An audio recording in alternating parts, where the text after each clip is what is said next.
News 24 घडामोडी, श्वास चालू घडामोडींचा।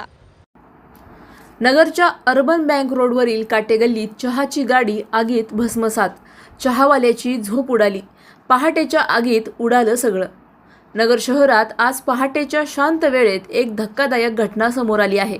अर्बन बँक रोडवरील काटेगल्ली येथील चहाची हातगाडी अचानक लागलेल्या आगीत जळून खाक झाली आहे। या आगीत चहा बनवण्याचे साहित्य, रोख रक्कम व महत्त्वाची कागदपत्रे जळून सुमारे 20,000 रुपयांचे नुकसान झाले।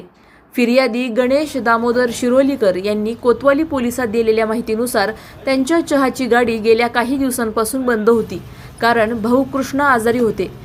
मात्र 6 जून रोजी पहाटे 3:18 ओळखीचे हर्षद शहा यांचा कॉल आला आणि त्यांनी गाडी जळत असल्याची माहिती दिली।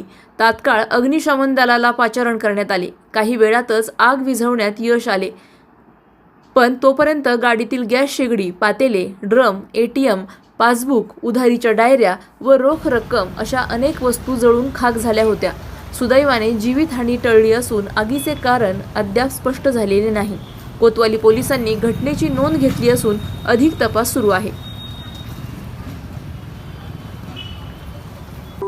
अशाच बातम्यांचा आढावा घेण्यासाठी आजच आपल्या YouTube चॅनलला सबस्क्राईब करा।